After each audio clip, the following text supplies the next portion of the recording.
ꯀꯛꯆꯤꯡꯂꯝꯗꯒꯤ ꯑꯄꯥꯕꯤ ꯑꯟꯗ꯭ꯔꯣ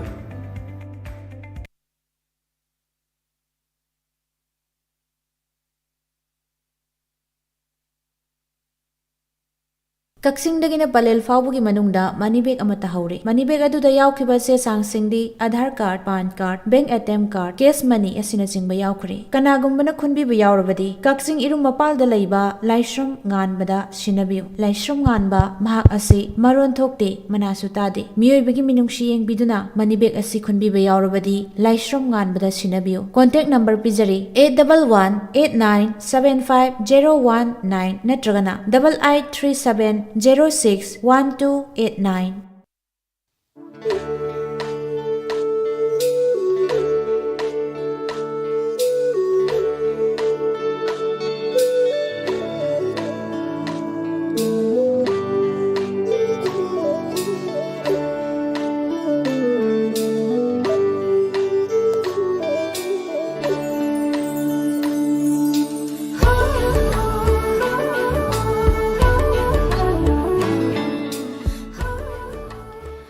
ꯊꯧꯔꯝ ꯁꯟꯗꯣꯛꯇꯨꯅ ꯇꯥꯍꯟꯖꯔꯤꯕ ꯑꯁꯤ ꯃꯦꯒꯥꯍꯔꯁ 91.2ꯗ ꯁꯟꯗꯣꯛꯆꯔꯤꯕ ꯗꯥꯏꯃꯟꯔꯦꯒꯤ ꯑꯍꯥꯟꯕ ꯊꯧꯔꯝ ꯄꯔꯦꯡꯅꯤ꯫ ꯍꯧꯖꯤꯛ ꯊꯧꯔꯝꯒꯤ ꯃꯈꯥ ꯆꯠꯊꯖꯔꯛꯄꯗ ꯑꯃꯨꯛ ꯊꯝꯖꯔꯤ ꯅꯣꯡꯃꯥꯏꯖꯤꯡ ꯅꯨꯃꯤꯠ ꯈꯨꯗꯤꯡꯒꯤ ꯊꯝꯖꯕ ꯂꯥꯏꯚ ꯇꯦꯂꯦꯟ ꯍꯟ꯫ ꯊꯧꯔꯝ ꯇꯥꯕꯤꯔꯤꯕꯁꯤꯡꯕꯨ ꯑꯍꯥꯟꯕ ꯃꯛꯇꯗ ꯃꯣꯅꯤꯀꯥ ꯊꯣꯛꯆꯣꯝ ꯑꯃꯗꯤ ꯃꯣꯅꯤꯀꯥ ꯅꯝꯕꯝ ꯑꯅꯤꯅ ꯈꯨꯔꯨꯝꯖꯔꯤ꯫ ꯁꯟꯗꯣꯛꯆꯒꯗꯧꯔꯤꯕ ꯊꯧꯔꯝ ꯑꯁꯤꯒꯤ ꯑꯩꯈꯣꯏꯒꯤ ꯁꯤꯖꯤꯟꯅꯖꯔꯤꯕ ꯁ꯭ꯇꯨꯗꯤꯑꯣꯒꯤ ꯅꯝꯕꯔ ꯑꯃꯨꯛꯇ ꯅꯤꯡꯁꯤꯡꯖꯒꯦ: 7630944377 ꯑꯃꯨꯛꯀ ꯍꯟꯅ 7630944377 ꯍꯥꯏꯔꯤꯕ ꯅꯝꯕꯔ ꯑꯁꯤꯗ ꯀꯣꯜ ꯇꯧꯕꯤꯔꯛꯇꯨꯅ ꯏꯁꯥꯒꯤ ꯍꯩꯖꯕ ꯇꯦꯂꯦꯟ ꯎꯠꯊꯣꯛꯄꯤꯅꯕ ꯅꯤꯡꯁꯤꯡꯖꯔꯤ꯫ ꯑꯗꯨꯒ ꯃꯣꯅꯤꯀꯥ, ꯉꯁꯤꯗꯤ ꯅꯣꯡꯃꯥꯏꯖꯤꯡ ꯅꯨꯃꯤꯠ ꯑꯣꯏꯕꯅꯤꯅ ꯏꯁꯩ ꯁꯛꯄꯒꯤ ꯈꯨꯗꯣꯡꯆꯥꯕ ꯑꯗꯨꯗꯤ ꯂꯩꯖꯗ꯭ꯔꯦ꯫ ꯏꯁꯥꯒꯤ ꯍꯩꯖꯕ ꯃꯤꯃꯤꯀ꯭ꯔꯤ, ꯗꯥꯏꯂꯣꯒꯅꯆꯤꯡꯕ ꯁꯩꯔꯦꯡ ꯊꯤꯕꯤꯅꯕ ꯅꯤꯡꯁꯤꯡꯖꯔꯤ꯫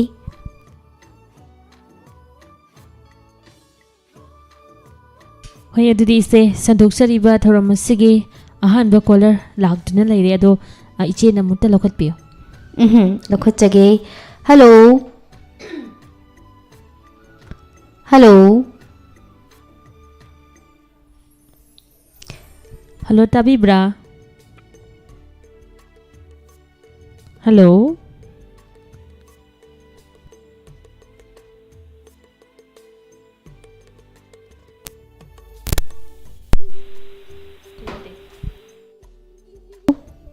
ꯍꯜꯂꯣ ꯂꯥꯏꯕꯛ ꯊꯤꯕꯅꯤ, ꯀꯣꯂꯔ ꯑꯁꯤꯁꯨ ꯂꯥꯏꯟꯁꯦ ꯐꯥꯎꯅꯕ ꯉꯝꯈꯤꯗ꯭ꯔꯦ꯫ ꯑꯃꯨꯛꯀ ꯍꯟꯅ ꯇ꯭ꯔꯥꯏ ꯇꯧꯕꯤꯔꯛꯅꯕꯁꯨ ꯅꯤꯡꯁꯤꯡꯖꯔꯤ꯫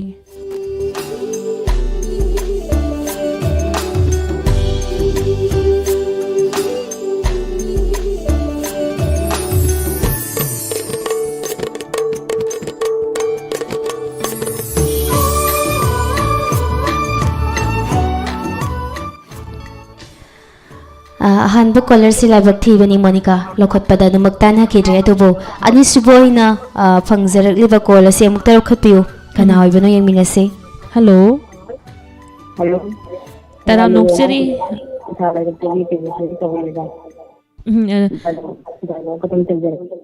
ꯍꯣꯏ, ꯑꯗꯣ ꯔꯦꯗꯤꯑꯣ ꯁꯦꯠꯇꯒꯤ ꯈꯤꯇꯪ ꯂꯥꯞꯊꯣꯛꯄꯤꯌꯨ꯫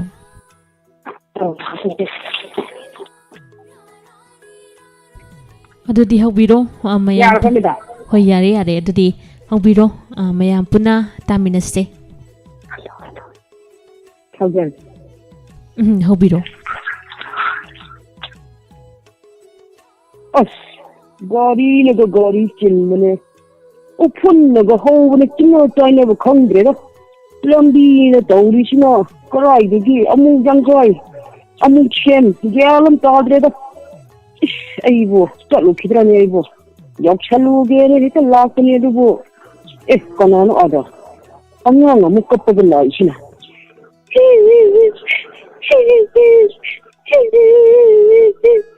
ꯕꯦꯝꯃ, ꯀꯩꯗꯧꯔꯦ? ꯅꯪꯅ ꯀꯞꯄꯤꯗꯨꯕꯨ ꯀꯔꯤ ꯇꯧꯔꯒꯦ? ꯀꯅꯥꯅ ꯀꯔꯤ ꯇꯧꯔꯒꯦ ꯏꯆꯥꯗꯨꯕꯣ? ꯇꯣꯝꯆꯥ, ꯑꯩꯒꯤꯅꯦ ꯏꯃꯥꯒꯤ ꯁꯤꯕꯝꯗ ꯂꯩ ꯊꯥꯔꯛꯀꯦ ꯂꯥꯛꯄꯅꯦꯕꯀꯣ, ꯑꯗꯣ ꯄꯩꯁꯥ ꯇꯧꯔꯤꯕ, ꯑꯗꯣ ꯑꯩ ꯀꯗꯥꯏꯗ ꯂꯩꯗꯣꯏꯅꯣ ꯈꯪꯗꯦ꯫ ꯑꯗꯣ ꯅꯪꯒꯤ ꯄꯩꯁꯥꯗꯣ ꯄꯤꯔꯒꯦꯅꯦ, ꯑꯗꯣ ꯀꯔꯤꯒꯤ ꯂꯩ ꯀꯠꯀꯗꯣꯔꯤꯕꯅꯣ? Amca, anh lấy cái gì vậy? Mà đây đi cái mới đi này nè, nó chỉ vấn đề nè, lấy cái tao vấn đề bữa Ado, lấy cái पैसा chứ tao hồ đấy, anh phải cái cái Ado, này lấy đâu, anh đi ra cái cô, chết, này lấy cái lô cô, mà gì nè, mong phong được cấp tôi đi bro, nó phải ra, cái này được cấp tôi đi nữa. Amca, anh mà gì, đó, accident đó chỉ cái vấn đề bữa Adagi na punda, lấy cái tao vấn đề, Ado Kamsa gi ina lai taro ai bi ina ya nan chi kamsa bi ni chi taro ni shi ari di shi dani ai ju ina na na ta la ke to ni ado nan taro ko ado ai ju ina gi yin shi yo se ado khong ga yo se le ado cha ni teng na ba tong ge ko kamsa ko no ni ado ina gi khong ga ji da Chibu imam thongala ne mal da tungo tang ma khon chu ta chibu ai bu chu me pala ne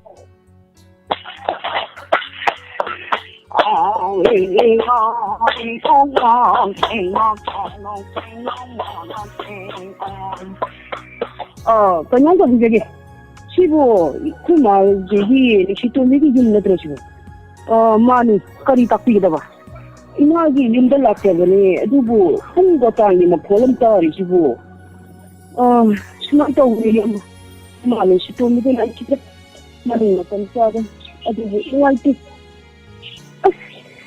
ai inagi mapanda yamlan kri adubu ai tangi jiran ai tangum jiran kari no kari sibu mang ai gono ina Nasabu waro bigani ko ina di siba shega matung khana parang ko ngam kidel lairam ne ina sing na layu ko ma so ikhalia ti rojarginda haninga leitana thagachari yamna phajakraba monolog ama mi ahumgi khonjal sabiduna ngasi live telnanda nantok piramba mathangi thongna suman khre Monica yam phajana khudon biramni madam hoi madam permissori thagachari mathangi caller la khochage hello taram noksari sagi mingle phama mukta khangjage ai thanja le ni na ro isagi haijaba karam battela nu thokpigani film gi dialogue ma tem te tau je khaujar ge me hobiro idima Tay niyan tako magatat niya ron. Sige ka to pero siya sige. Tadi kita pa. Ay niyan tako magatat niya hari itu saja bro. Kay mahal bo. Kay kasi tako pa. Tato na suti ni kan ba ni. Tato to ya kasi. Kita no. Tawo ni sige de pa tani tipo. Hani niya siya. Sige siya. Kasi kasi. Ima, ima, tôi chẳng biết cái gì. Thì ima, nó chẳng phải. Tôi hay gì thì chắc rồi, ima thì nó chẳng biết rồi. Đây mình nó trở thành là hết ra rồi. Tao cháu, anh ngon chẳng có bây giờ rồi nhỉ. Tao cháu, ngon chẳng có bây giờ rồi nhỉ. Rồi giờ là cái gì? haninga leitan thagachari ningon chakobo film sidagi monolog mati amakak ngasigi live telan Thouram asibu mapung phan binaba mati amala dok piramba haninga leitan thagachari mathangi caller amada khadong chaba pichari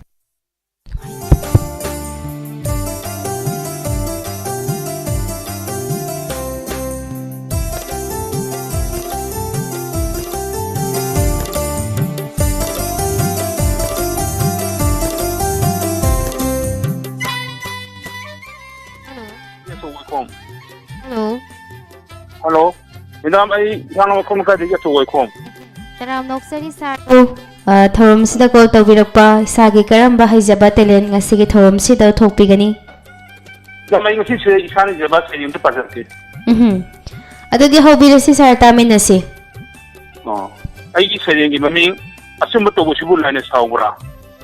Kunugi makong samno ba ha urok namang sulang nating hutin kamugduno yeng si lebang manipusida nungmata kangde mehan nipun modo nama bibisna athuan abamai makhoi da nate kaya mani kaya ma sirakini kaya ma sikhabani masida nate kaya ni aine panbada wasabatani habalete heroin morphine kani ganja brown sugar oidabra ikhogi manipur sibu ani suba golden triangle ama oidabra ikhogi manipur sibu ani suba golden triangle ama umbo kokle manipur ki chingsang sing kopi babi thana bada matam amagi lambi wakat yuria ha phonada bagi hainai sumbra lamra kopi lumda loina sana khare ko pami di yogeda khamge da seng yene seng thuna phongbi de oje oithana mangda sendong khatik halaba samas kayang kuina sathini manipur manang narabak nasa obesina karam na tamliba ai di khamada mamle asumba seng khare ta huningi asumba to busu laina sawbara asumba to busu laina sawbara adu orebadi mi bena lining ri bese arama to nabi orebra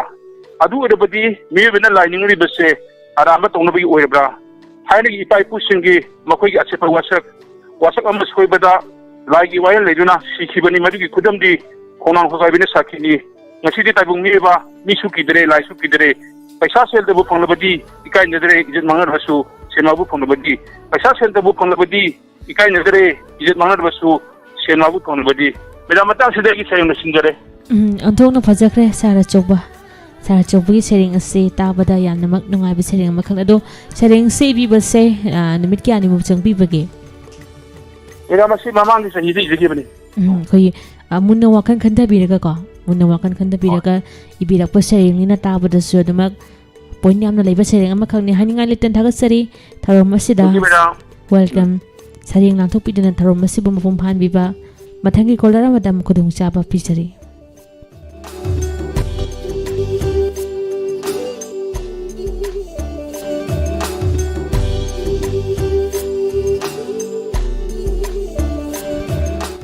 Hello. Hello, good afternoon, madam. Thouram noksari ming lephama mukta khangjake. Madam, mukhala kadai din sa for me, madam. Madam ngisigi Thouram asida isage karamba haijaba terin mayamda tahanbigani. Madam, ay monolo amta tawjege. Adudi hobirasi taminasi. Oh. No, cháu đi vào phòng lấy rồi. Thôi lấy na. Cái nào lấy rồi. No, cháu đi amat lấy na. Cái làm cho lấy tiền nè thôi. Cái nào bây giờ người nuôi kỳ rồi nuôi kỳ đi đấy thôi. Kỳ rồi cái nó không đi ai nương ngang một chắc bao nhiêu giờ cái nào mà tao thôi lập gì mà. Thôi nè, TV để thôi lâu nè, lâu nè, làm ba nè, ngarang cái boy bay lôi cái ngay chỉ cái newa để lại, ado ngay chỉ mong ngan bagi mong thắc lôi nè sa hanji nè boy, lâu nè, boy jo kharo boy cái hay bro, boy ngarang đó cái hanji đấy jo, boy kayam paisan biru cái Kitang na yam na boy na tera boy. Handrim ni simak tada. Heto thangning heto ngawning na boy. Kamay na tao no khangde ni thagi magulla se. Magun jam na laibo magun ni na boy. Asay na thoe imana ba ama ani urure adum heta thakpay awsale. Sizala hai. Iman abama ni thene boy glass mo boy had to paisal boy khang dene no hai do boy yum dane no pi ngang kari charang no kari thang no khang di boy koi din no hai re je boy no hai re no wo sahi na lak ko da sida na no hai ba kare do lo do no boy no hai tra boy no hai ne boy tak chalo se boy tak chalo thật là vậy, bên vào lại tên nít sa cái màu, thấy cái hậu thấy cái nông ai, cái nào nó vậy nè kia mất lại thế, thô hay này, cái nào nó lamba, vậy thô đấy, vậy am lau không nó xoay rồi mình am phát tao này, ni phát tao cái rồi, mi phát tao rồi nó phát rồi vậy, cái nào nó cái đó cất phát rồi cái đó Aki obat talate na lalu draga ni kana ne gonda lan bir kadage ne boy. Ai salam da masalam da ado ne boy tina boy agado je ado hoi sai mi patte aga ude khangi ado ai ko ne sum chal ngai de kare so tawoi da boy agar lai sabi ma cham lai da boy lak na ge ko oh चल करे Ming को गए चल के Ming खंगे हो गए आगद्रो हायरो मदना नावुंगा चलाए ते गे ngau ba yung ngau ban चलाए जे मिंग तक चला ना छक तुगा ये मिंग चलो है इसल जो छाव नि ओए छहेल नि न सक तू द फजai ने चलाए ngau ba के नो का दाई ते गे ngau ban चलो ये मिंग चलो Ibung pai mamang de suka tukut te chalo namai to kupang tha chalo ra ha namai to kupang tha chalo ro khata nei kai gino chalo chorok chi de yu ma ro le ra na sak tu ka chalo ye ming de cha to chalo namai to kupang tha jani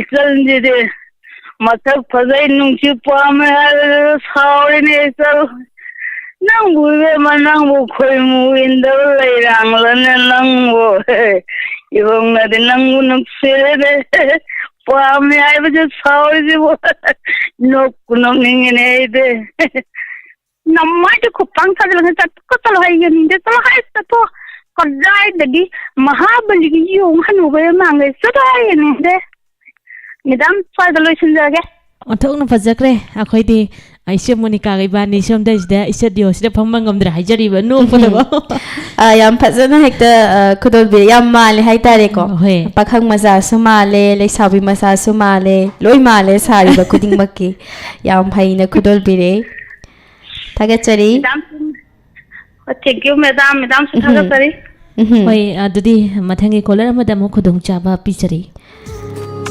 live chat ta lebiri ba listener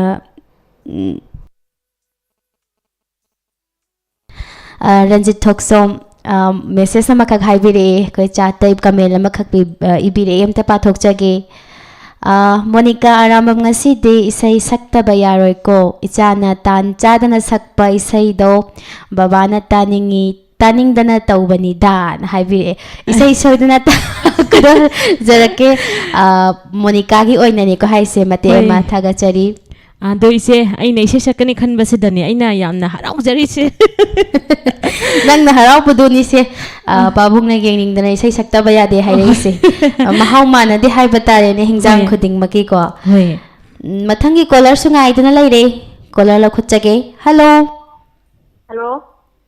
amida ai kai maning mai ga ge inaw bi angasi ki Thouram asida call tawbirak pa sagi karamba hijaba telen uthokpi gani Madam ai marai ta ban pam na khudeng wai bagi amta tin tawde hi jeti tabada de ke mating nungai ni khali adudi hobirasi hawjera ge amina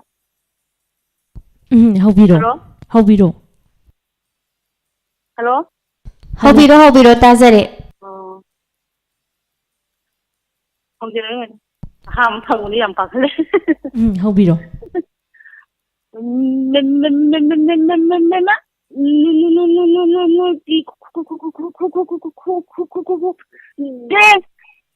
na haira nu pa na khuteng du haiba logi haiba ngamdana takire na me dam jala ge thagachari yam phajana tawbira agadi dum phajana nungai ga dabane adu su mate ma share tawbiramba yamna dum thagachari hoi tamna baga na hote ha bagi phibam do haina mate ma khak oibasu tawi basi mafam da kudol tambiramba haninga leton thagachari mathangi caller amada khadong chaba pijari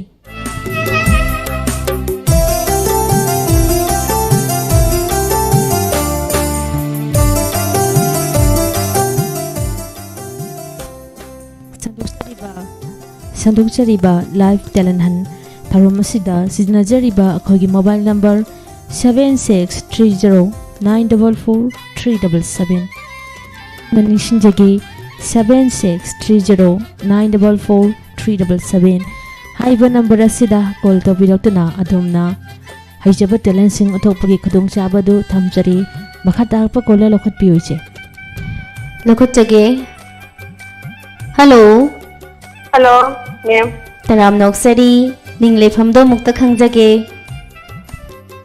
Mai kaino sipai maya lekai dagi khondam tanu bidut. Taram noksari madam. Ngasigi Thouram asida call tawbirakpa isagi karamba haizaba telen mayamda tahanbigani. Mai anauba zahi lakti ok gi thigeng ama khatang thijarke. Saireng habibra. Saireng ama thijarke. Hobirasi madam adudi taminasi. Kari haiba me. Hobirasi madam taminarasi. Haujaradi. Le to lay lesa matmu kau gi kau Inga tap na chikna taru bi tanau bi paina lentil lati rati ahili mani ko hiyo ito tapos wadi kolje ha harap ta okay astari nga pamdat koy tan lawi yu kon ha na lat na ay zari bani ay na sukoy na ha la patayaw ni haiduna nung bagi hurak kam khatab na kam azumbadal masanti nung siba ahimsaki mapui bungo kolor yamud yaurak tara mahu ayaw bagi kataya tanaw ribi taluta ilay na anayom titingan nito lengsin biro ulaw ay gitamo ito wagin na hapot hapya ko itay kasilaw siwa Siagi na ang daw sila miyam na kinaribi ko miyam po namang ipay away sa matindi miyam lang inahati so lagadawa po naman ay bira mo itira mo kadang hati na imalian sang tati nasa nanay ko din si COVID-19 gisay na awa ko yung langin ay Omicron magi mapaw nga sayang sumuni pa na rito at ngay pa po solarian di at sa may siyat na itay pang mapulipok na bakit ko na masama natin kung iti ba kung ang iiray da tao samtira lay natin na daki kandi hay bigin at hanong da konsin ituzan na sabi nga siya hamoy da tao Pambom da panggan happy rin ko ito tanaw ribi taru ribi sa hilis ngani ko nito apon ay man ito tenendo mangkol asbab pinabiro nung sirabi ubi sa hilis ngani ko dahil hindi diyogi sebaro ito tendensi but ko ayaw na tatay ba nasana na ay ko'y may ari lang dahil karay tonggaan sidali Tarang oh tanaw ribi taru ribi yung sila sa hilis ngani ko ito tap na iknas na tem na ilang tinbirak to lang nagay ka sa silaw ng siwar tayo yung sinsapang na ba Thouram pumit na biro ni away hapdang yak na dahil hindi diya na awa nagis na bata kung sinsapang mit na sabigay Kahit kamanggol na birote, taru ribi, tanaw ribi ng sinabi sa siwis ng ganito dito. Zoy were diamond radio na, zoy were diamond radio gesebaro isna, zoy were diamond donas ko amadi. Kaya ko sinderge. Tagasari madam, yamna fazakraba saireng amaka kudol biramba. Madam isana ibibro. Mem si ay na dumizabane na bye-bye gi ari nau lang da thiza ge na phone on apa de ngarang nau ba hi ho ba na program taw nge khangau draba dai na si lai ka khoya mimi soi bunga anau wi ta hi se mu to opera chi de ba panja ge madam no khoram ba lai na ubiri hai tare ko ngasi di soi de na phange thagachari madam Thouram se saruga biba mathangi caller da mo khudong chaba pizza ge de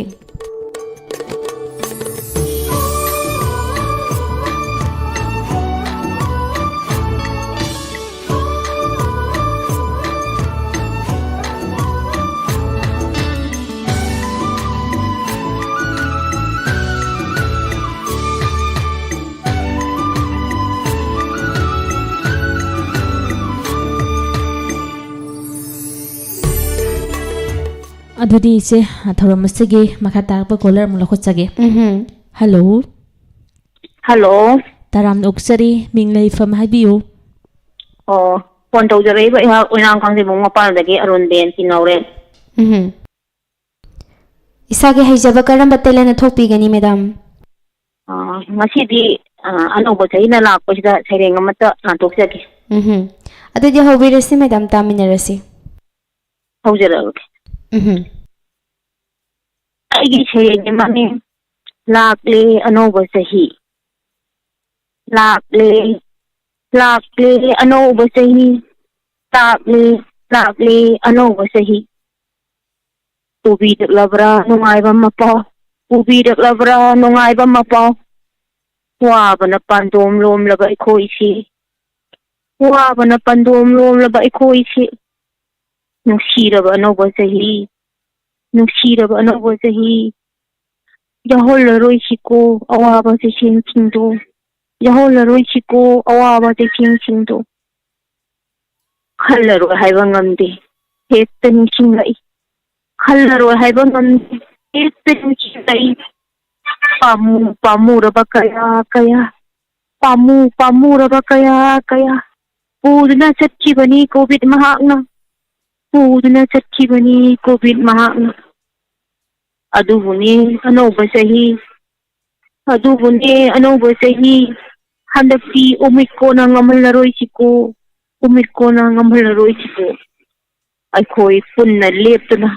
ꯑꯩꯈꯣꯏ ꯄꯨꯟꯅ ꯂꯦꯞꯇꯨꯅ ꯉꯥꯛꯊꯣꯛꯃꯤꯟꯅꯔꯁꯤꯀꯣ ꯑꯅꯧꯕ ꯆꯍꯤ ꯍꯔꯥꯎ ꯃꯤꯅꯣꯛꯇꯝꯕꯒꯤ ꯈꯣꯟꯖꯦꯜꯅ ꯃꯤꯟꯍꯜꯂꯁꯤꯀꯣ ꯃꯥꯂꯦꯝ ꯄꯨꯝꯕ ꯍꯔꯥꯎ ꯃꯤꯅꯣꯛꯇꯝꯕꯒꯤ ꯈꯣꯟꯖꯦꯜꯅ ꯃꯤꯟꯍꯜꯂꯁꯤꯀꯣ ꯃꯥꯂꯦꯝ ꯄꯨꯝꯕ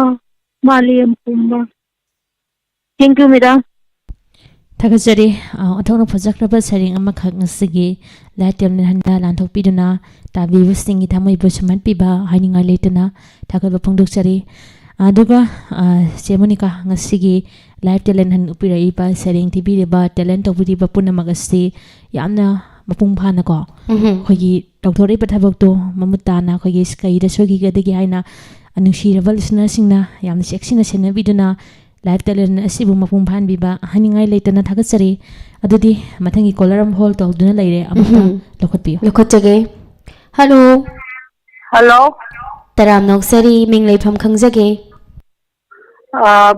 ꯃꯦꯗꯥꯝ ꯐꯣꯟ ꯇꯧꯖꯔꯛꯏꯕ ꯑꯩ ꯁꯦꯛꯃꯥꯏꯖꯤꯡ ꯂꯩꯀꯥꯏꯗꯒꯤ ꯌꯦꯂꯥꯡꯕꯝ ꯄ꯭ꯔꯃꯣꯟ ꯃꯦꯗꯥꯝ ꯉꯁꯤꯒꯤ ꯊꯧꯔꯝꯁꯤꯗ ꯏꯁꯥꯒꯤ ꯀꯔꯝꯕ ꯍꯩꯖꯕ ꯇꯦꯂꯦꯟ ꯎꯠꯊꯣꯛꯄꯤꯒꯅꯤ ꯁꯩꯔꯦꯡ ꯑꯣꯏꯅ ꯍꯦꯛꯇ ꯊꯤꯖꯔꯒꯦ ꯃꯦꯗꯥꯝ ꯁꯩꯔꯦꯡꯁꯨ ꯊꯤꯖꯦ ꯃꯦꯗꯥꯝ ꯄ꯭ꯔꯃꯣꯗꯁꯨ ꯁꯩꯔꯦꯡ ꯊꯤꯕꯁꯨ ꯌꯥꯝ ꯍꯩꯕꯅꯤ ꯑꯗꯣ ꯃꯦꯗꯥꯝ ꯏꯁꯥꯒꯤ ꯔꯦꯗꯤꯑꯣ ꯁꯦꯠꯇꯣ ꯈꯤꯇꯪ ꯂꯥꯞꯊꯣꯛꯄꯤꯌꯨ ꯁꯣꯝꯗ ꯏꯀꯣ ꯑꯃ ꯆꯠꯂꯦ ꯌꯥꯅꯤ ꯍꯧꯕꯤꯔꯁꯤ ꯃꯦꯗꯥꯝ ꯍꯧꯖꯔꯒꯦ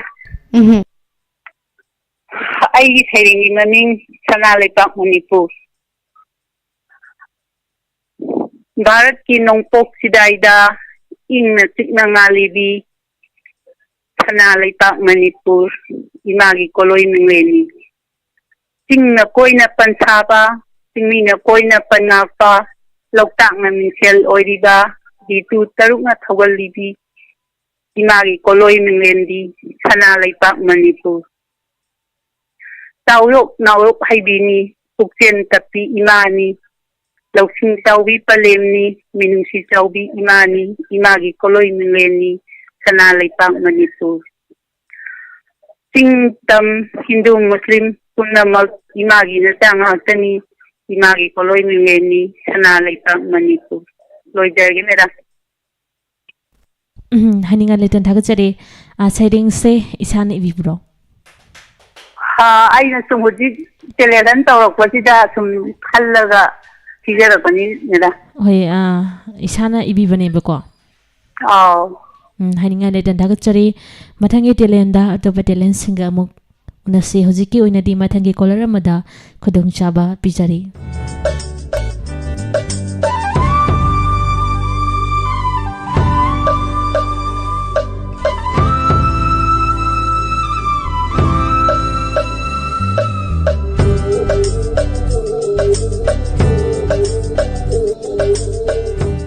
ꯁꯟꯗꯣꯛꯆꯔꯤꯕ ꯂꯥꯏꯚ ꯇꯦꯂꯦꯟꯍꯟ ꯊꯧꯔꯝ ꯑꯁꯤꯗ ꯊꯝꯖꯔꯤꯕ ꯑꯩꯈꯣꯏꯒꯤ ꯃꯣꯕꯥꯏꯜ ꯅꯝꯕꯔ 7630944377 ꯊꯧꯔꯝ ꯑꯁꯤꯒꯤ ꯃꯈꯥ ꯇꯥꯔꯛꯄ ꯀꯣꯂꯔ ꯂꯧꯈꯠꯆꯒꯦ ꯍꯜꯂꯣ ꯍꯜꯂꯣ ꯃꯦꯗꯥꯝ ꯐꯣꯟ ꯇꯧꯖꯔꯛꯏꯕ ꯑꯩꯍꯥꯛ ꯇꯦꯟꯊꯥ ꯈꯣꯡꯕꯥꯜꯗꯒꯤ ꯁꯥꯐꯝ ꯆꯟꯗ꯭ꯔ ꯁꯤꯡꯅꯤ ꯃꯦꯗꯥꯝ ꯇꯔꯥꯝ ꯅꯣꯛꯆꯔꯤ ꯄꯥꯕꯨꯡꯒꯤ ꯈꯣꯟꯖꯦꯜ ꯑꯁꯤ ꯇꯥꯖꯕꯗ ꯈꯪꯖꯔꯦ ꯄꯥꯕꯨꯡꯗꯤ ꯉꯁꯤꯒꯤ ꯍꯩꯖꯕ ꯇꯦꯂꯦꯟꯁꯤꯗ ꯏꯁꯥꯒꯤ ꯍꯩꯖꯕ ꯀꯔꯤ ꯎꯠꯊꯣꯛꯄꯤꯒꯗꯧꯔꯤ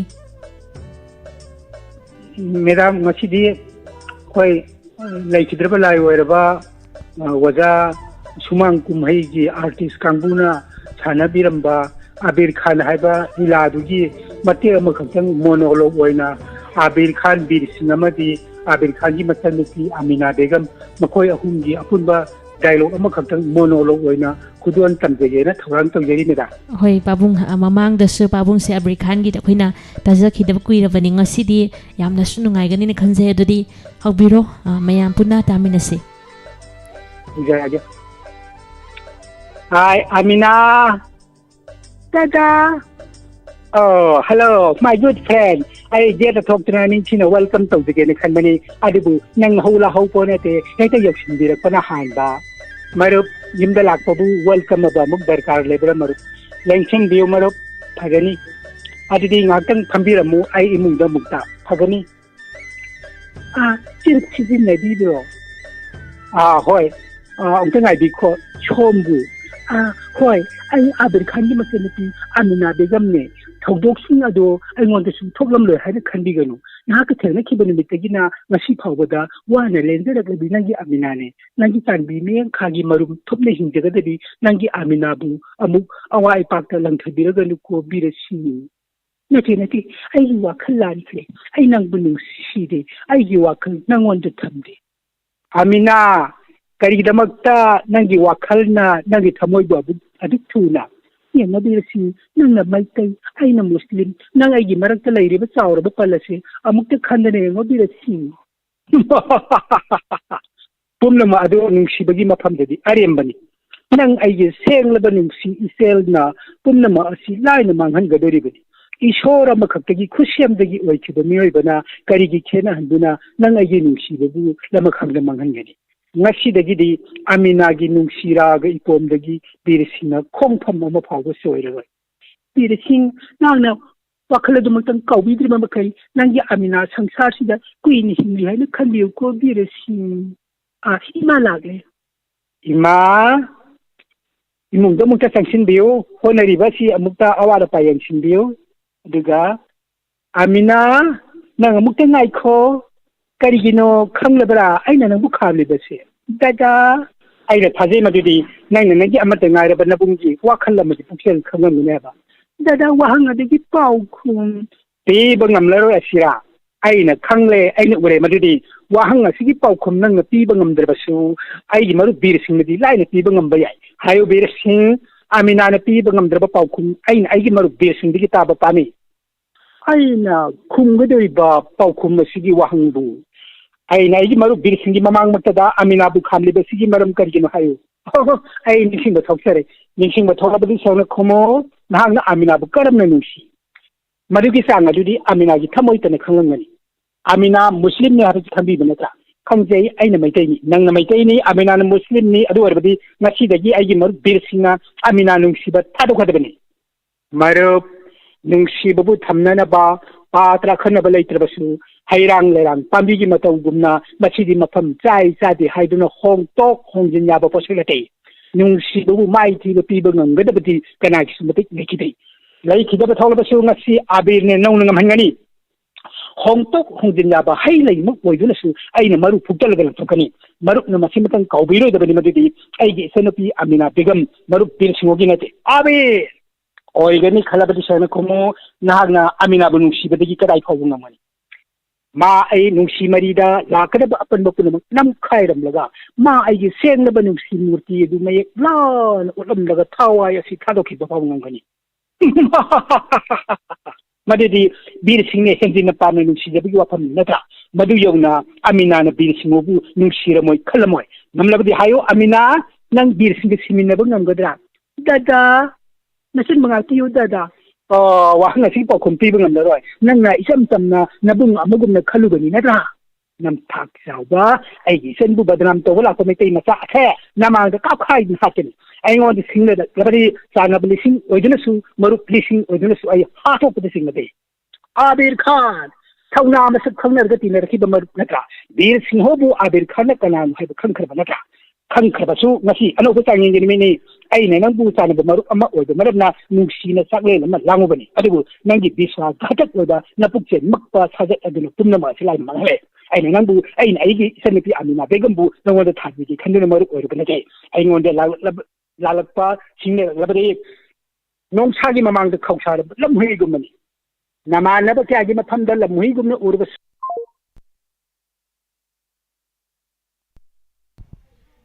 hello laibak thi bani pabung gi telenasi yam fajana lan thok piram me debo laibak thi bana telenasi ulingai matamda lan si juta thokre matang cha buda mukana telenasi makha sathabina busu nisinjari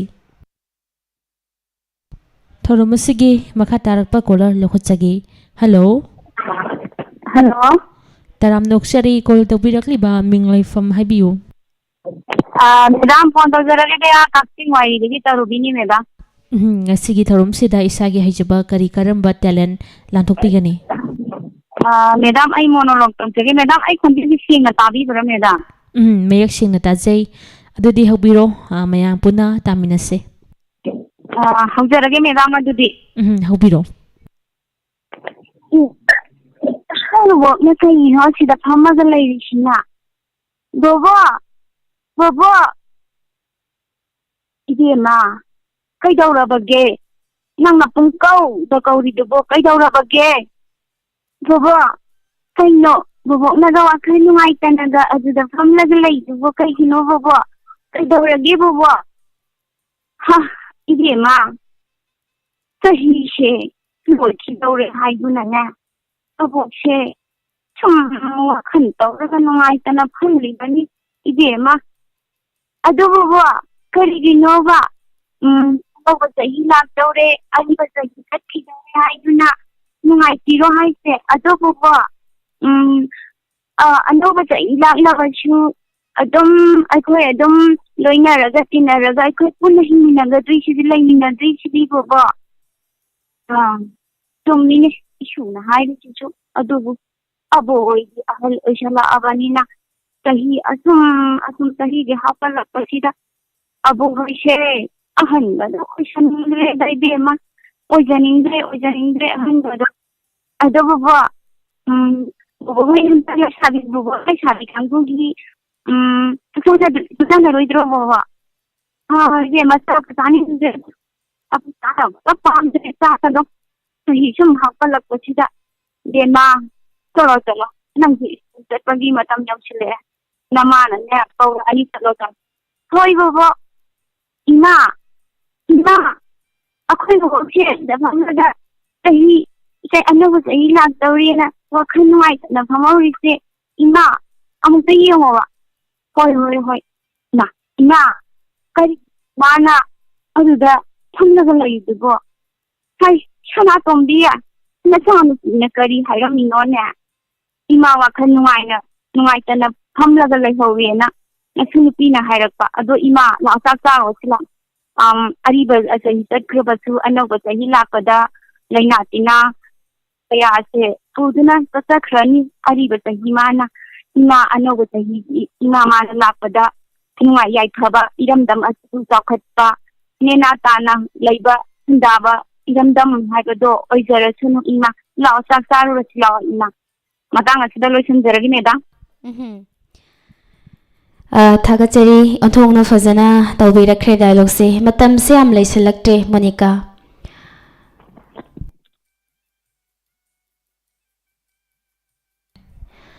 Tarubigi dialogue se amna fazana kudol birame matam se am leisalaktre ngasi de nomaijing numinina Angangi Thouram su leibanina aduna makha tarakpa Angangi Thouram lokuchana basu hona jake caller sina ngasigi live tel han Thouram asige river caller oijakhrage aduga Monica ngasai pabung aman haibirakhiba Monica na isai matek ama sur ta da bidang ang biro na haibirakibam isai ama kak sulai ribani oi du loisalak pada live talent gi thorum sigoina RJ ojeri ba site gi dum isagi haijaba dum talent taw bani adu ngasi di mamang da so khoina dialogue taw biyo na listener sing da loina hai khiba lei bani na hoi aduna nongmajing numit ase akhoi gi oina di isai sakbagi kodong chaba leijade adubu pabung na haibirakpa adubu waru bibadi ade isai mati makak haibai da basaga pabung gi isai se sakna je wafon je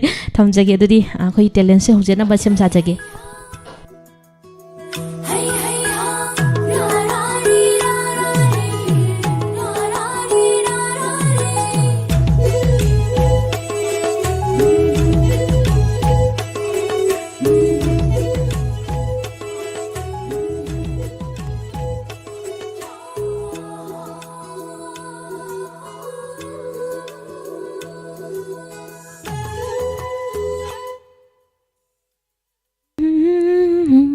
ngai ri pado lakle la la la la ngai jarak pado lakle lakanda pado lakle ngai ri pado ai miss da oh masi tang hap sal fajar ni listuk sina angang ba tali coffee kala sange la la la la la akhoi su leisabi ni kaino hantak ti bye bye new year ga da koi pa chak khaye na ngai jarak pa se koi ra bani ma su ne lakton lai ba do hantak ti la ni na wakhan ga se pateng ai ma Kandida.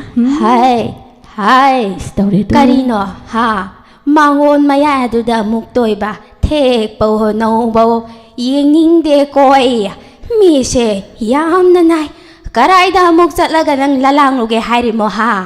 Mi na ne chahi ho bani da na ne masida yengu.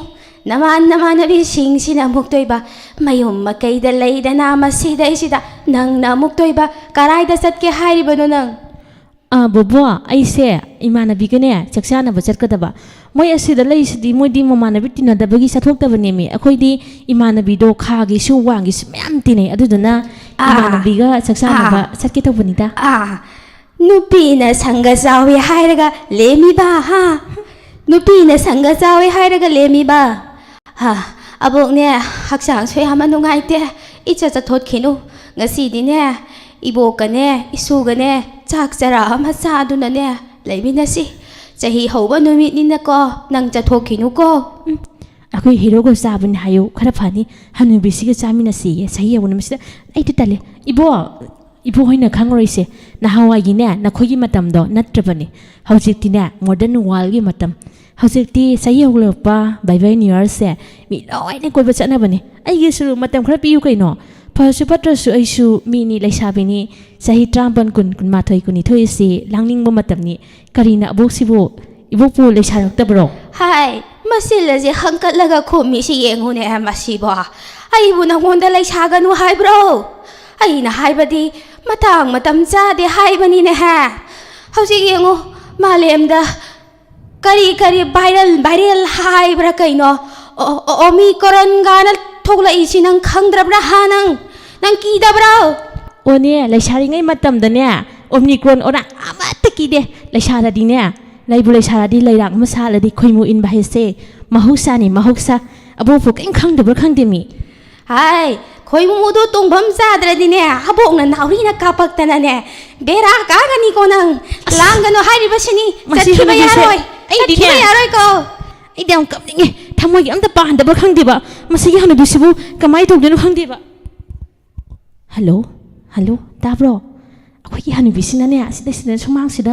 porok song ya da no yengo ne angang ni tawri si matam pai ko nang mani du hando nang li base ta da bani tawri se ai ne phat long tholok ke ba nang dai mo ka dem ai tholok ke abo ai khangde nang thopa ngang horo ko ai chale kaya da ngau khraba ngang nu ne se ahal laman hangi hai bagisu mana sida kari su mahang na chung bidri siba thok pani da akhoi na di shuni shani dana phaning dana ngang liba makhoi na di makhoi bu nungsi da du na ngang liba ni haina khali bani ne se oi paktheng di thenglak kanu ko habogi thandani ko le hauri ba se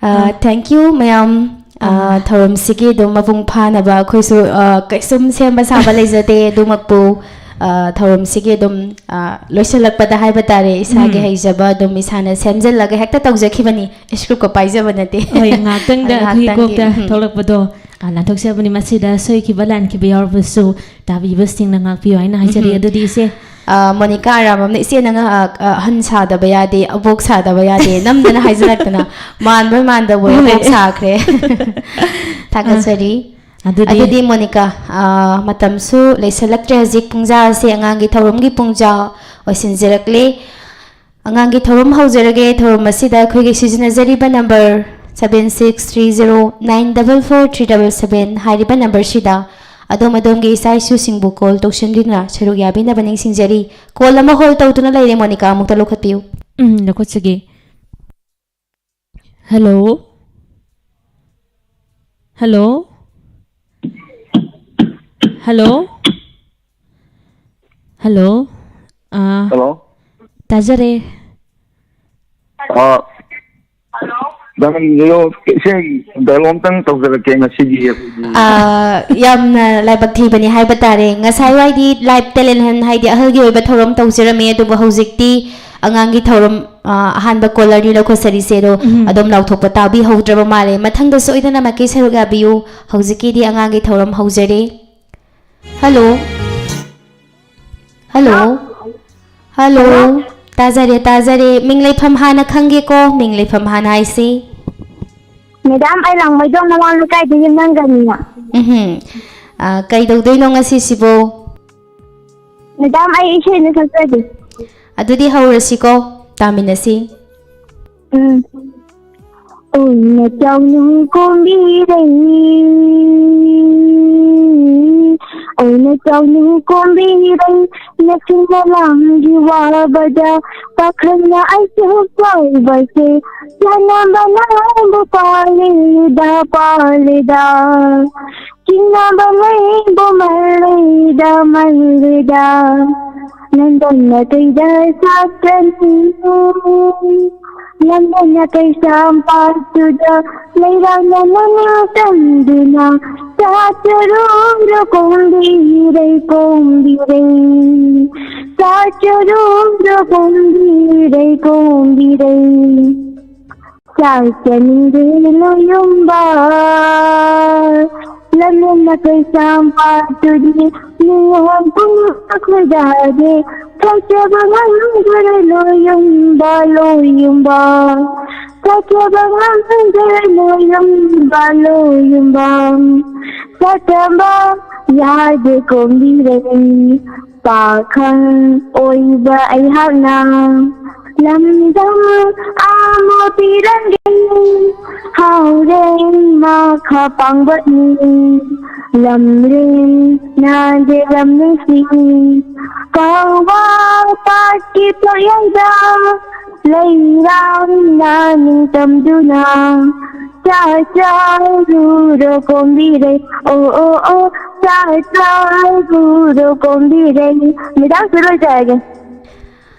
mingdo kari haiba Gania isa yam haiko yam phajabe isa yam ka kudol birami kai mathen chakrage ngasi sipo Gania Madam ko bi thong chang how bro hai kai dawrami no hojik sipo Madam wonderman Thagasari on thong na hai khre Gania se se suyam na hai bani hoi mamangi angangi Thouram da namang Gania na isai sakpase dum tabas nungai khebni koise Thagasari adudi caller amada khudong chaba pige Gania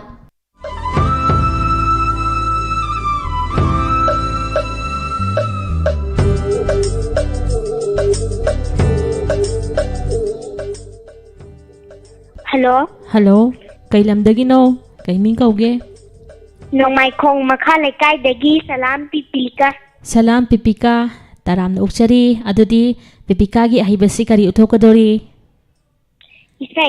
isai saktoine bako yamna sunungai kadaba mali adudi pipika se se syam haibani pipika se adudi haurase taminarase Hagjaradi ma'am ha thăng thăng thăng nơ ro thăng thăng thăng nơ ro so thăng nơ ro re re ra re re ra re ha nong mai jing da u ya le nong mai jing da u ya le khong de ne yu har ha re khong de ne yu har ha re nung si ka phole re re ha re ha re ha pan thoi bi gi su mang da leitin bu phana hai leitin bu phana chai ram ba kana no da re re ha re ha re ha kana na te pan thoi bi kana sun na te pan thoi bi lening thong nong pok na ha na pan thoi bi bu pa ba dai leitin bu phana hai leitin bu phana chai ram ba ni re ha re ha re sai dulu sinjage me Onthong na fazakre pipilika isai kai mathin chakrage ngasi sibo hawai chai ba haw bro haw pipilika nang sahi kya surage tarani thoi sure ba isai yam hai ko thagasari mathang dadi sidagi hena phajaba ama puraga la o mathangi kolar amada khudong chaba mong pige ko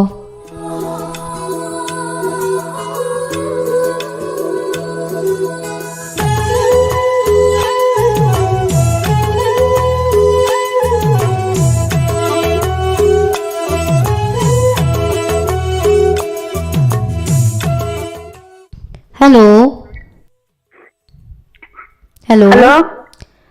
Ming leifam hana khange ko ming leifam hana haisi. Madam ai lang thendagi yunda. Ming do kari haiba. Lang thendagi yunda. Hemba. Hemba haiba ni ko ming do. Yuhenba. Yuhenba haiba ore mare. Kai dau doi na hoji yuhenba. Madam 사이렌 거 투자자. 하우비로 dadi 사이렌 티레시 유hen바. 나 사이렌 머니 상하이. 상하이 고비 치롱비 상하이 고비 파자비 니나 코치 치나라 난디 시다롤미 난디 시절레라미 콘디 마라 아시다 난디 나용 오자나 레도 시부 나마조 레유 상하이요 누가나 불레라무 노라하마 보라테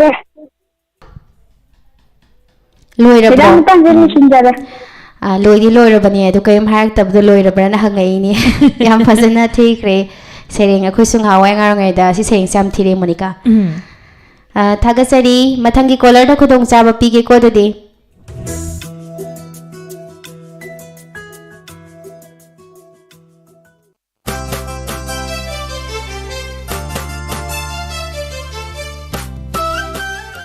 Sandokjariba angangi thauram asida sinajariba khogi mobile number 7630944377 amuktang hanan sinjage 7630944377 hello kai ming kauge kai lamdagi no haisiko hayrok tagirina ngasigi angangi thauramda isagi haijaba kari uthogadori yamna fajagadaba mari rinana sakpai sai sedadi haurasiko mayam puna tanaba hauro ama ani ahum mari manga tarus ikan hai ama ani ahum mari manga tarus ikan makan paras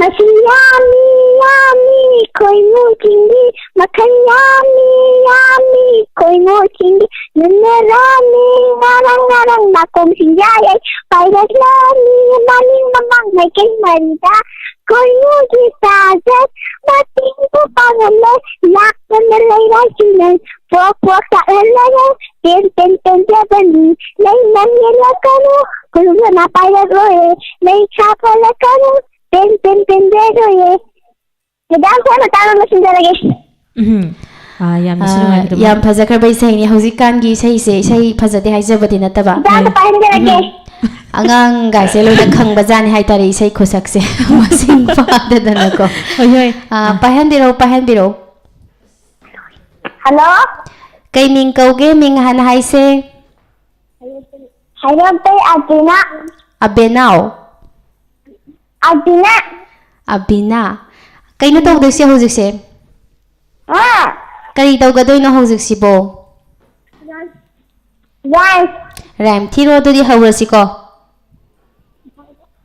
Baba big 6 happy annual yes sir she's full one for my master one for my dad one for the little one down the down side you the lotion there ꯌꯥꯝ ꯐꯖꯕ rhyme ꯑꯃꯈꯛꯅꯤ ꯑꯉꯥꯡꯈꯩꯒꯤ rhyme ꯍꯣꯏ ꯌꯥꯝ ꯐꯖꯅ ꯊꯤꯕꯤꯔꯝꯃꯤ nursery ꯀꯦꯖꯤ ꯀꯣ class pre 1 2 ꯑꯩꯈꯣꯏ ꯇꯝꯃꯤ ꯃꯇꯝꯗꯁꯨ ꯑꯗꯨꯃꯥꯏꯅ ꯁꯤꯒꯤ ꯁꯩꯔꯦꯡꯁꯦ ꯇꯝꯖꯔꯛꯑꯦ ꯕꯕꯥ ꯕ꯭ꯂꯦꯛ ꯁꯤꯞꯁꯦ ꯌꯥꯝꯅ ꯁꯤ ꯅꯨꯡꯁꯤꯕ ꯑꯃꯈꯛꯅꯤ ꯊꯥꯒꯠꯆꯔꯤ ꯑꯗꯨꯗꯤ ꯃꯊꯪꯒꯤ ꯀꯣꯂꯔ ꯑꯃꯨꯛ ꯂꯧꯈꯠꯆꯒꯦ ꯍꯜꯂꯣ Hello ꯃꯤꯡ ꯂꯩꯐꯝ ꯍꯥꯟꯅ ꯍꯥꯏꯌꯣ ꯃꯤꯡ ꯂꯩꯐꯝ ꯍꯥꯟꯅ ꯈꯪꯁꯤ Mama kuma kala kadi salamuji ꯀꯔꯤ ꯇꯧꯒꯗꯣꯏꯅꯣ ꯍꯧꯖꯤꯛꯁꯦ Ishay ꯏꯁꯩ ꯁꯛꯀꯗꯣꯏꯅꯤ ꯀꯔꯤ ꯏꯁꯩ ꯁꯛꯀꯗꯣꯏꯅോ Ingagilasi ꯏꯉꯥꯒꯤ ꯂꯩꯆꯤꯜ ꯄꯨꯛ ꯐꯠꯇ ꯁꯛꯀꯗꯣꯏꯅꯦꯕ ꯌꯥꯝ ꯐꯖꯕ ꯏꯁꯩꯅꯤ ꯑꯗꯨꯗꯤ ꯍꯧꯔꯁꯤꯔꯥ ꯍꯧꯔꯣ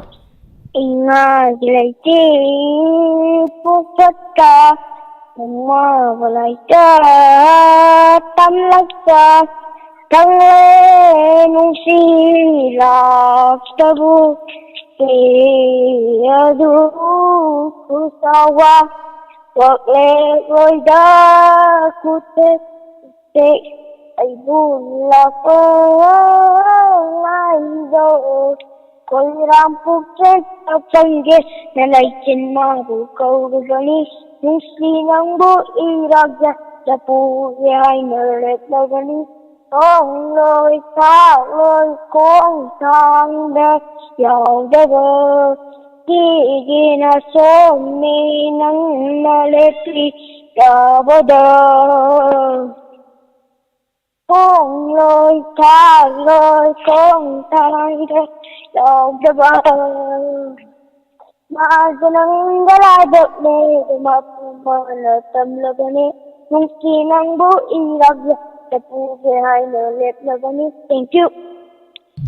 Isay yam haikre yam fazana sakre thagachari mathangi caller da kudong chaba pizage Monica matamsu yamna leisalaktre aduna caller se angangi thorum sigi ahumukka lakhotjaraga thorum losinaba tawjage ꯍꯣꯏ ꯏꯆꯦ ꯑꯗꯨꯗꯤ ꯃꯊꯪꯒꯤ caller ma hon tawtuna leire lakhotjage ꯂꯧꯈꯠꯄꯤꯌꯨ Hello Hello Ming leifam hana haise ming leifam hana khange Madam ai lam do mama be kai di ke tam di jante kari tawgadoina hojik sibo Madam ai sem pun sakta hawrasi ko de ngam la balam de duda pupu gim Allah ba sai Tumma tumma ga thokha pa Nok na khang khang de Ngap ba lung ta Ching ba Nasi su cao ba leng te Tu ning nang si ra ba thong ba si Nasi su cao ba leng te Tu ning nang si ra ba thong ba si Nung jam jam thấy tan mình anh với anh khôi na cứ mong hơn ta mùng ba nắng đê apa do uran huran let's go orang kenal jelas kenal itu di rajin tu dah Abukis judo hawaninda Ukudami abuki potong tu Nasi sukau balaitin Minum ikhda tabasin Nasi sukau balaitin Minum ikhda tabasin Dah terus jalannya Yam fazaba isai amakhakne sakpiramliba isai Monica. Hoi. Tabada yam nungaiba isai amakhakni. Thagachari mathangi caller da khudong chab bijage matam yam leisalaktabana wari watai sabagi khudong chaba se lawjadrabani mathangti soi lawjage. Lakhutpiu. Hello. Hello? Hello. Hello. Kay Tazare ming leifam. Haydo tanggi sangan jangan nebang. Ngasigi angangi thorom da saru yarakpa isagi haijaba kari uthokadori. Basong ini. Adudi haurosi ko mayam punna tanaba hauro. Bengsin dirak lo udah hari ni je atsaya niraja he bengsin dirak lo perina puja oyane aina kadi bukat kani turundang gaurang tunduna sabla duna injegena minggu mitipina gengshindira sai matang chile shinjera jemeda Onthongna fazakre yamat khal matheni haiba tare ko Monica yam fazakre onthongna Thagachari mathangda susudagi henba saruga biro adudi Monica sandoksariba pakhasa chajarakliba thorum angangi thorum masigi aroiba laibuk faraba caller du kanano haiba ngaiminasi lokhasagadoriba caller sinaroiba caller ni amta lokhapiu. Hello. hello Kay lamdagi no kay ming kovge ming leifam hana haisiko. ilang sipadagi malyangandi Malenganbi. Malangambi na ngasigi khwaidagi laibuk faraba aroiba caller ni Monica. Adudi malenganbi ngasigi angangi thorom da saru yarakpa haijaba kari uthokadori isai sakadra isai neba ko adudi mayam punna tanaba hauro. haudarani Hauro. hangau belai china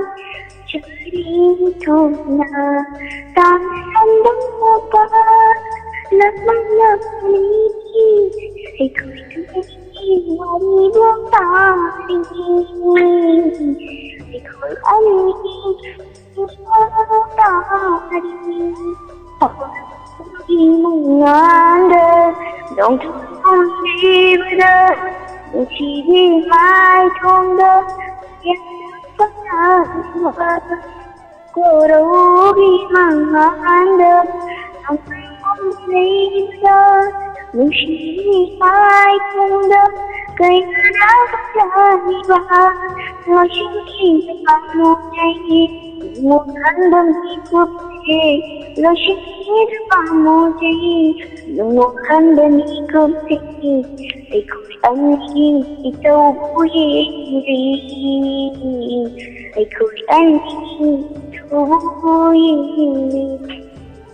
hatiku mengangkat masih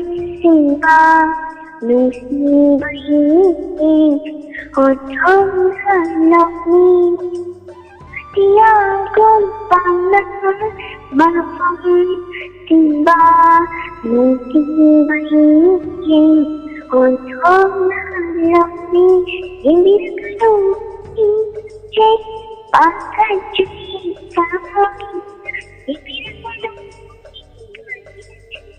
Country, Hangina, I could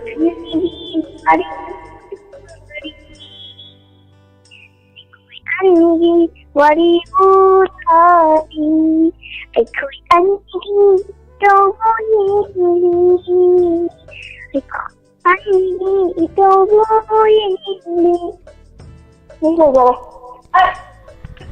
isay di ang fazana sakpa ni Monica. Hoi. Adubo line sina kitang nungay daw madi po hale dung magbo dung phazay yam phazana kudon birakre thagajari ngasigi sandoksari ba thoram live tel hena madeng angi thoram masida asangba matam kaya isagi jinjaraba matam kaya ba kai thoktuna thoram masibu saruk yabidana mapung phahan biba ngasigi thoram masibu YouTube da tabiriba sing khusem da tabiriba amadi radio da tabiriba pumnamaktu hainingai leitana thagada phongdoksari ayuk pung mapal tabadagi leptana sandoksarakliba thoram pareng matang asida losinjabagi ayaba dulawjage Numidang waram pong mga taba matamda makal mathilgi Thouram singa loinana atopa konjelda adonggi radio seta anishiba Thouram paring oina mung laksage Hojiki oinadi ahanba Thouram paring tabi ibsingbo adonggi radio gi konjeloising Monica Arambam amadi Monica Thoksomanina Khumjari